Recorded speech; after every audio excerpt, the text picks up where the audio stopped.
Una madrugada silenciosa en Barcelona, un piano empezó a sonar como si estuviera abriendo una herida que llevaba años escondida. Era Tete Montoliu, no veía el teclado, nunca lo vio. Pero esa noche tocaba como si quisiera demostrarle al mundo que la oscuridad podía convertirse en un arma. Aquella actuación no estaba planeada. No era un concierto. Era una confesión, una especie de rebelión íntima contra todo lo que había tenido que soportar desde niño. La discriminación. Las dudas. Los que creían que un músico ciego nunca podría liderar el jazz europeo. Las notas parecían cargadas de rabia contenida. Cada acorde era una bofetada a los críticos que lo acusaban de ser demasiado libre, demasiado radical, demasiado adelantado para un país aún atrapado por sus propias sombras. Algunos testigos aseguraron que aquella interpretación fue tan devastadora que incluso los músicos que lo acompañaban se quedaron inmóviles, incapaces de seguirlo. ¿Qué había vivido este hombre para tocar con esa mezcla tan peligrosa de dolor y grandeza? ¿Qué secretos llevaba dentro para convertir cada concierto en un campo de batalla emocional? Lo que pocos sabían era que aquella explosión musical no nació de la inspiración, sino de una traición personal que lo golpeó en el momento menos esperado. Y ese golpe cambió para siempre su forma de entender la música, el éxito y el mundo que lo rodeaba. Hoy conocerás la verdad completa. Tete Montoliu nació en un barrio donde la música se mezclaba con el ruido cotidiano de una Barcelona que aún buscaba su propia identidad. Era una ciudad partida entre tradición y modernidad, entre la herida reciente de la guerra y las tensiones de un régimen que vigilaba cada movimiento cultural. En medio de ese escenario gris, llegó al mundo un niño que jamás vería una imagen, pero que aprendería a escuchar de una manera que nadie más conocía. Su ceguera no fue un obstáculo inmediato, pero sí un recordatorio constante de que tendría que luchar el doble para hacerse un hueco en una sociedad que no estaba preparada para entenderlo. Su familia comprendió desde temprano que aquel niño tenía un don extraño. Tocaba las superficies como si estuviera buscando sonidos ocultos. Reconocía melodías que solo había escuchado una vez. Y se quedaba quieto durante horas frente a la radio, absorbiendo todo lo que ese aparato mágico era capaz de transmitir. Barcelona vivía un momento de silencio cultural forzado. Pero el jazz que llegaba desde América cruzaba las fronteras de forma clandestina. Tete lo escuchó antes de que supiera lo que significaba la palabra jazz. Y quedó marcado para siempre por esa libertad sonora que el régimen no podía controlar. Su madre fue la figura que lo empujó a creer en sí mismo. Le repetía que la oscuridad no era una cárcel, sino un espacio donde podía construir su propio mundo. Lo llevaba de la mano al conservatorio, sorteando miradas de lástima que nunca hicieron más que fortalecerlo. En ese lugar, rodeado de estudiantes que podían leer partituras con una facilidad que él jamás tendría, aprendió a transformar la desventaja en un impulso feroz. Si no podía ver la música, la escucharía como nadie. Si no podía leerla, la memorizaría hasta que fuera una extensión de su cuerpo. Pero había algo más profundo que lo acompañaría durante toda su vida, un pequeño episodio de su infancia que muy pocos conocieron. Una tarde, mientras improvisaba frente a su padre, un vecino comentó que aquel talento no serviría para nada porque España nunca aceptaría a un músico ciego en los escenarios importantes. Aquella frase, dicha casi como una broma cruel, se clavó en él y se convirtió en el motor silencioso que guiaría su camino. No se trataba solo de tocar bien, se trataba de demostrar que la oscuridad podía convertirse en luz, que un niño sin vista podía cambiar el rumbo del jazz europeo. Ese origen humilde, marcado por barreras visibles e invisibles, moldeó el carácter de un artista que jamás aceptaría límites. Cada paso que dio desde aquel barrio de Barcelona fue una respuesta directa a quienes dudaban de él. Y esa energía, nacida mucho antes de la fama, sería la clave para entender su ascenso imparable. El ascenso de Tete Montoliu no fue repentino. Fue un proceso silencioso, casi subterráneo, como una corriente que avanza sin que nadie la note hasta que es imposible detenerla. Barcelona empezaba a abrirse tímidamente a influencias extranjeras, y en algunos cafés escondidos se creaban espacios donde el jazz podía respirar lejos de la vigilancia cultural. Allí fue donde Tete empezó a hacerse un nombre. Apenas hablaba. Apenas sonreía, pero cuando sus manos tocaban el piano, todo el lugar se quedaba quieto. Tenía una manera de improvisar que rompía los esquemas de los músicos más experimentados. No imitaba, no copiaba. Creaba una verdad propia que nadie había escuchado antes. Su primer gran impulso llegó gracias a la insistencia de un grupo reducido de músicos que vieron en él una chispa irrepetible. Al principio, muchos dudaban de que un pianista ciego pudiera liderar una banda en un estilo tan exigente como el jazz moderno. Pero cada vez que se sentaba frente al teclado, esas dudas se desvanecían. No necesitaba ver las miradas de sus compañeros para guiarlos. Escuchaba sus intenciones antes de que tocaran la nota. Era una forma de comunicación casi telepática que lo convirtió en un referente para cualquiera que quisiera experimentar con armonías más arriesgadas. En poco tiempo, su reputación empezó a cruzar fronteras. Músicos americanos que viajaban a Europa quedaban sorprendidos al escucharlo. Algunos aseguraban que había algo en su toque que no podía explicarse con técnica. Era una mezcla de tristeza antigua y libertad absoluta. Presto, como si el piano dejara de ser un instrumento para convertirse en una prolongación emocional. Esa capacidad llamó la atención de productores que buscaban un sonido distinto en un continente que aún vivía bajo sombras políticas y culturales. Su primer gran reconocimiento llegó con un proyecto que para muchos parecía imposible. Una grabación que lo colocó frente a figuras internacionales. Allí demostró que no era simplemente un talento local. Era un músico capaz de dialogar de igual a igual con leyendas que llevaban décadas marcando el rumbo del jazz. Los críticos se fijaron por fin en él y lo describieron como una luz inesperada en un país aún atrapado en su propia oscuridad. El público también quedó seducido. No era necesario entender de jazz para sentir lo que transmitía. Había una honestidad cruda en cada interpretación, una energía que contrastaba con la rigidez social de la época. Tete no solo tocaba piano, abría puertas, rompía estructuras, y lo hacía sin discursos ni provocaciones. La música era su declaración política, su forma de resistencia, su manera de afirmar que la libertad podía encontrarse incluso en los lugares más vigilados. Todo parecía indicar que su ascenso no tenía techo. Cada concierto era más intenso, cada grabación más arriesgada. Cada nuevo músico que se cruzaba con él quedaba marcado para siempre. Pero detrás de ese brillo creciente se escondía una presión silenciosa. La exigencia interna de superar sus propios límites, la obsesión de demostrar que su talento no dependía de la compasión de nadie. Esa intensidad que lo había llevado tan alto, también lo empujaba hacia un terreno peligroso. Lo que parecía gloria eterna pronto se convertiría en su mayor pesadilla.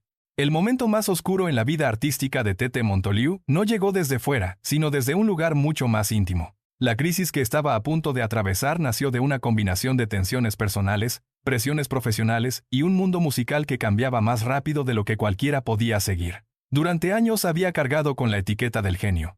Un título que, aunque parecía un elogio, se convirtió en una cadena invisible. Los críticos lo celebraban como la gran voz del jazz europeo, pero al mismo tiempo lo empujaban a mantenerse dentro de un molde que él nunca quiso aceptar. Esa presión constante empezó a desgastarlo. El primer golpe se produjo cuando un proyecto internacional que debía consolidar su carrera sufrió un sabotaje silencioso. Algunos músicos con los que compartía escenario comenzaron a cuestionar su forma de trabajar.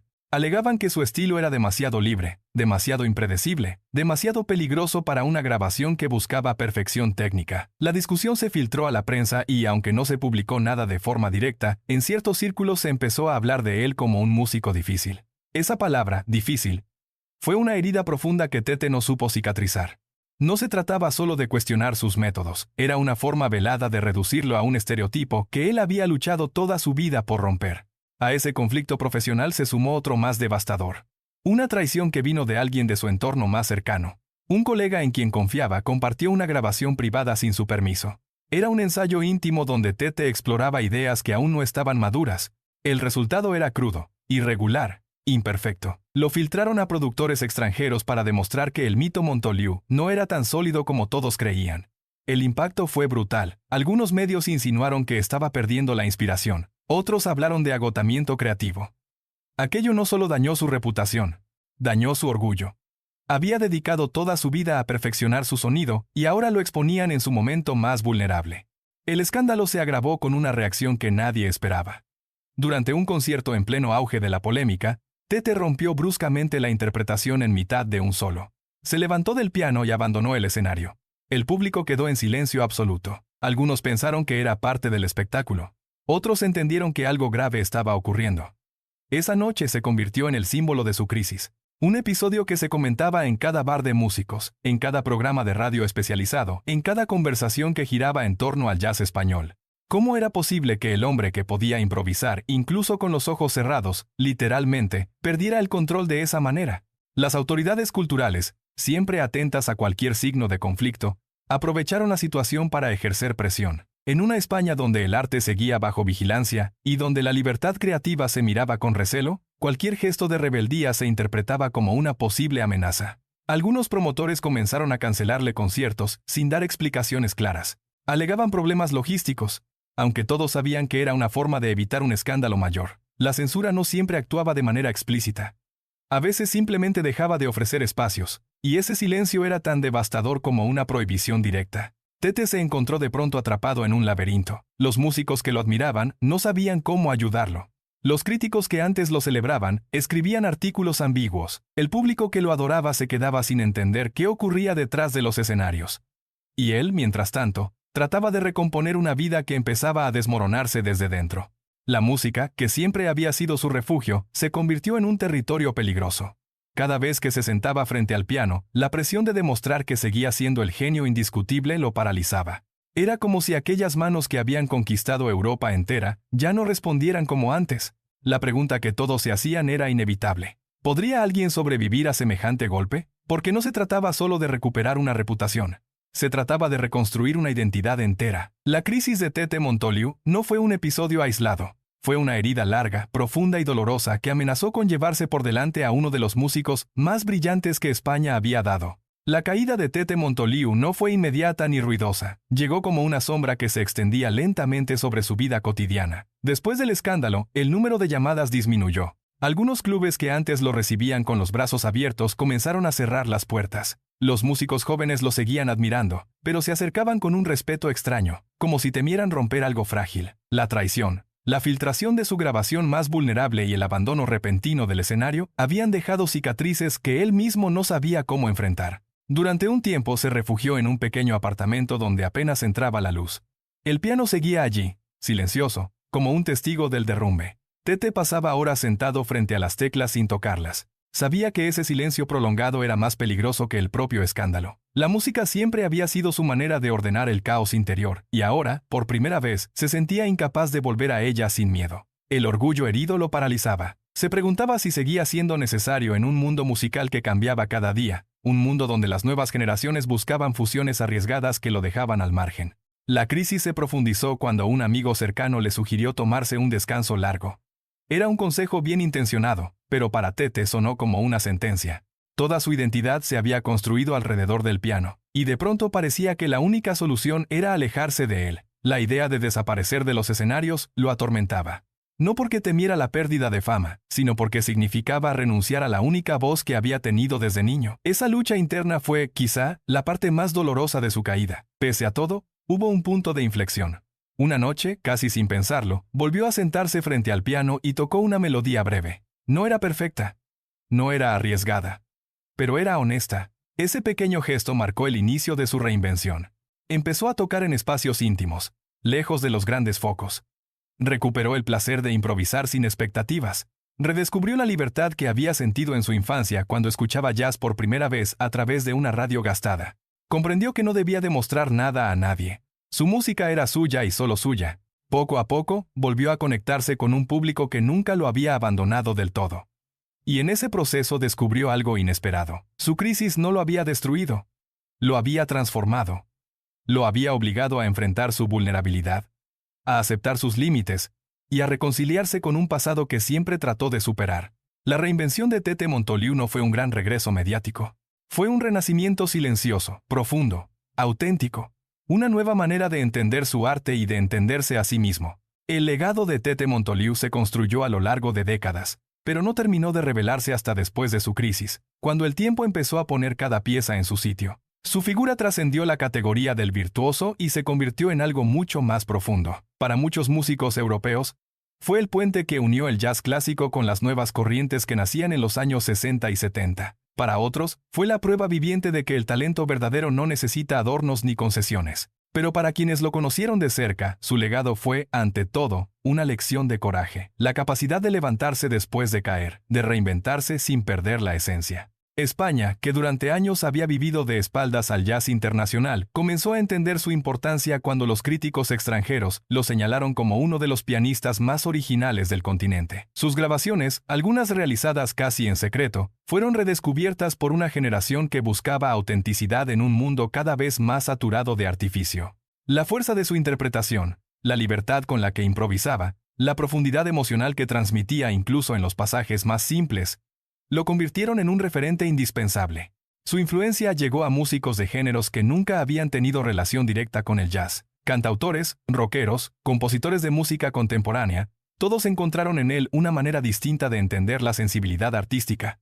No era solo un pianista, era una actitud. Una forma de desafiar los límites, de tomar riesgos, de no aceptar la comodidad como destino. Muchos jóvenes que se iniciaban en la música lo buscaban para recibir un consejo, una escucha, una crítica sincera. Y aunque no siempre era fácil, Tete tenía la capacidad de ver en otros lo que a veces ni ellos mismos eran capaces de percibir. Su presencia también dejó una huella profunda en las instituciones musicales. Escuelas de jazz, conservatorios y programas de formación adoptaron su figura como símbolo de excelencia y determinación.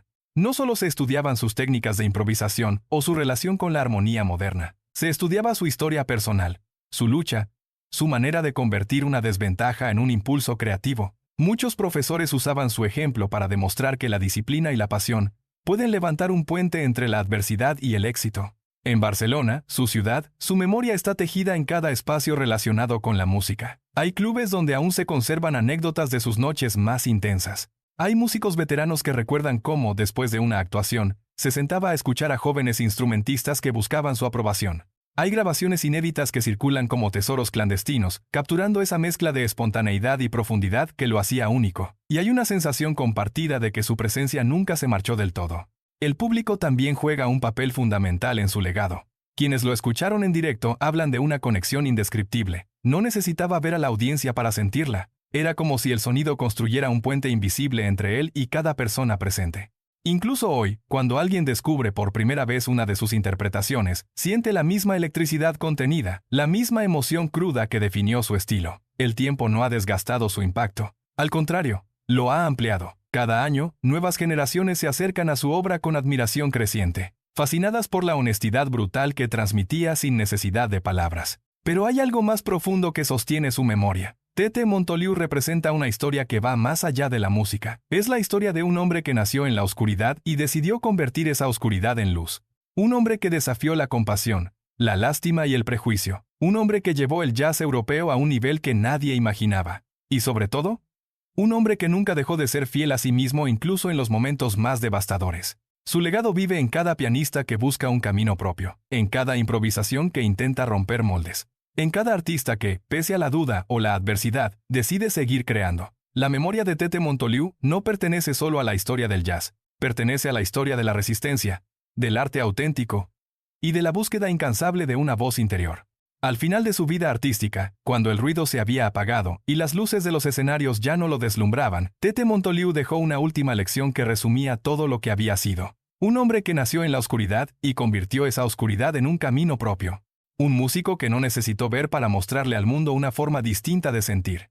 Su viaje no fue sencillo. Estuvo marcado por la duda, la presión, la traición y la caída. Pero cada herida que cargó se transformó en una nota más dentro de una música que nunca dejó de crecer. Para muchos, Tete no fue una estrella fugaz. Fue un mito inevitable, un símbolo de resistencia y libertad en un país que tardó demasiado en reconocer su verdadero valor. Su historia nos recuerda que la grandeza no siempre nace de la perfección, sino de la lucha diaria por mantenerse fiel a una voz interior que nadie más puede escuchar. Hoy su memoria sigue viva en cada pianista que busca una identidad propia, y en cada oyente que descubre esa mezcla de fuerza y vulnerabilidad que lo hizo único. Y si quieres descubrir otra historia igual de sorprendente, mira ahora el siguiente documental recomendado en el primer comentario.